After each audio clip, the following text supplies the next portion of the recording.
Bienvenue sur la 4e étape de la Vuelta 2022. Le Tour d'Espagne est de retour sur ses terres et plus particulièrement au Pays Basque.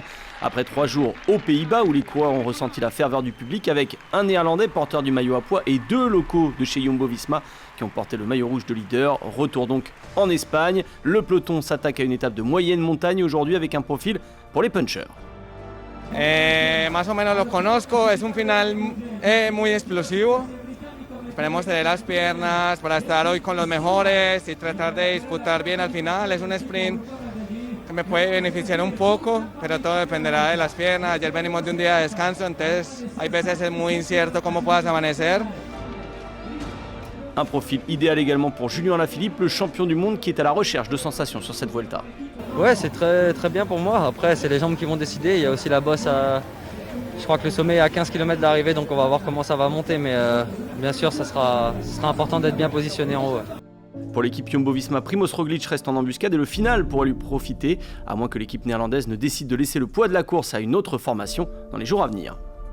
It depends a little bit also what the other teams want to do for a breakaway or if someone wants to control more for to win the stage in the end. So yeah, I think it will depend a little bit on what's going to happen in the last few hours. Étape courte aujourd'hui au départ de Vitoria qui accueille une étape pour la 20e fois sur la Vuelta, 152 km vers La Guardia.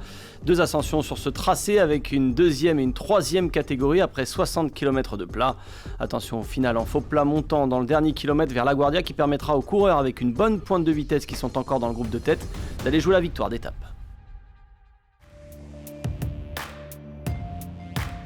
« 180 coureurs au départ de cette 4e étape. Les premiers attaquants du jour sont Alessandro De Marchi et Alexei Lutsenko à qui le profil de l'étape pourrait profiter. Ils sont rapidement rejoints par 4 garçons, des équipes qui ont besoin de se montrer. Pour Euskaltel, Johan Bou est présent. Chez Burgos BH, c'est Ander Okamika. Jarad Drisner de la Lotto Soudal et James Shaw d'IF EasyPost sont également présents. Et après 40 km, les hommes de tête possèdent près de 2 minutes 30 d'avance. On a couvert près de 47 km sur la première heure de course et le peloton est emmené par les Jumbo-Visma, mais les coéquipiers de Sergio Higuita, les Borans Grohe, mettent également un homme à l'avant pour contrôler l'échappée. Dans l'échappée, on n'y pense pas encore, mais le mieux classé et qui va être leader virtuel de cette Vuelta, c'est Alexei Lutsenko d'Astana. Pour Alessandro De Marchi et Israël Premier Tech qui a perdu son leader Michael Woods lors de la 3e étape, la donne est tout autre. On joue les étapes. We need to reset and restart from zero with a different idea and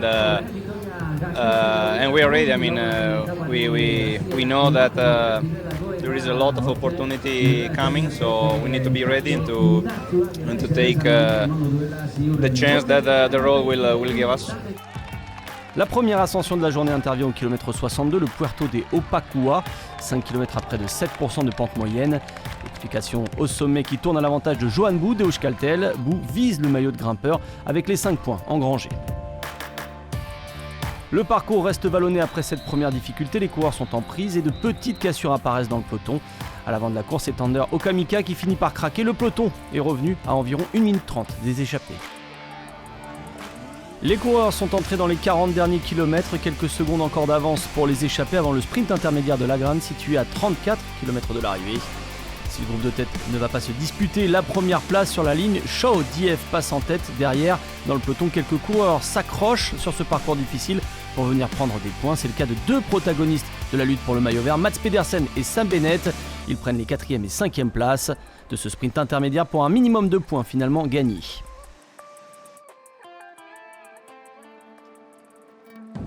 Sam Bennett, lui, va s'arrêter quelques kilomètres plus loin pour une crevaison avant de se laisser décrocher pour finir l'étape en roue libre. La dernière difficulté de la journée est en approche, le Puerto de Herrera, terrain de jeu idéal pour faire craquer les derniers sprinteurs restant au sein du peloton, mais les pentes moins de 5% de moyenne risquent de ne pas être suffisantes pour faire beaucoup de dégâts. Au pied en tout cas, le peloton accélère, on cherche à se replacer, on roule à près de 60 km/h à l'avant du peloton. Première indication a fini, le maillot rouge va perdre sa tunique à l'issue de l'étape. Il lâche sur les premières pentes et il n'est pas le seul. Les Trek Segafredo avec Julien Bernard roulent à l'avant pour Mats Pedersen, l'ancien champion du monde. Au sommet, il reste encore environ 80 coureurs dans le peloton. Julien Alaphilippe tente une attaque, mais très vite Primoz Roglic saute dans sa roue avec Jevine d'Alpecin de Koninck.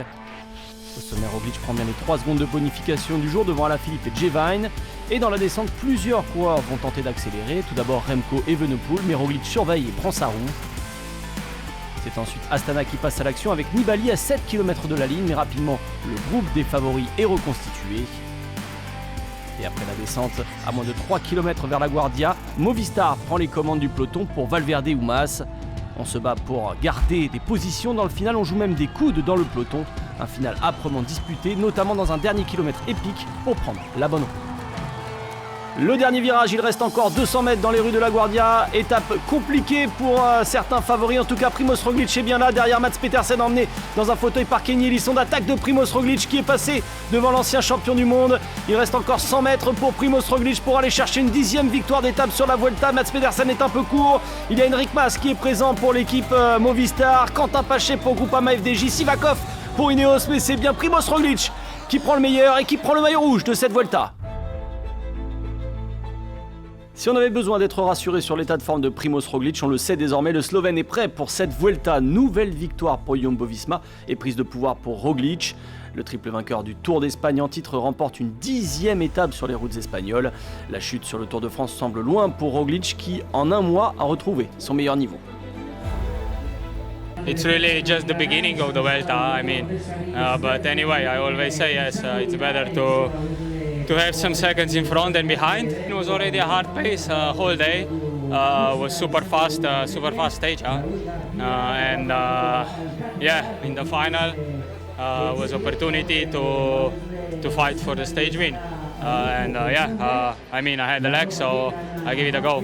That was the plan, that we change every time the guy with the red jersey. So today was my lucky day, and we see what tomorrow brings. Primoz Roglic s'impose devant Mads Pedersen, l'ancien champion du monde qui continue d'être régulier à la 2e place depuis 3 jours. Enric Mas a réussi à suivre le rythme et prend une belle 3e place devant Quentin Paché de Groupama FDJ et Pavel Sivakov d'Ineos Grenadier. Déjà quelques écarts, on pense notamment à Julien Alaphilippe qui pointe à près de 30 secondes aujourd'hui de Roglic. Au général, le Slovène prend le maillot rouge avec également les bonifications. Il possède 13 secondes d'avance sur son coéquipier Sepp Kuss qui a terminé dans le même temps que son leader. Les Ineos sont en nombre dans le top 10, un top 10 dans lequel on retrouve en outre Pedersen, Yates et Evenepoel. Mads Pedersen est très en forme sur cette Vuelta, 3 deuxième places donc et des bonifications. Cela en fait un candidat sérieux pour le maillot vert, même s'il reste encore derrière Sam Bennett pour 9 points. C'est une question de jours pour le Danois. Le maillot à poids change d'épaule à l'issue de cette étape. Johan Bou a pris 5 points sur la première difficulté de la journée, référencé en 2e catégorie. Il devance donc Julius Vandenberg qui n'a pas pu prendre l'échappée, mais aussi Dries Ners et Roglic qui ont le même nombre de points. Le maillot blanc ne change pas de porteur même si Ethan Hayter était en difficulté dans la dernière bosse de la journée. Le Britannique est revenu dans le final pour terminer dans le temps de son coéquipier Sivakov. Remco Evenepoel est en embuscade dans ce classement à 1 seconde. Demain, le tracé sera encore plus compliqué entre Irún et Bilbao, toujours au Pays Basque. Il y aura un circuit dans le final autour de la cité basque avec à 2 reprises l'Alto del Vivero qui nous mènera vers la ligne d'arrivée. Il y aura eu également 2 difficultés à escalader en amont. Un tracé moins pentu dans les derniers kilomètres de la journée qui pourrait profiter à des sprinters punchers plus qu'à des favoris pour le général. Roglic de son côté devrait jouer les observateurs.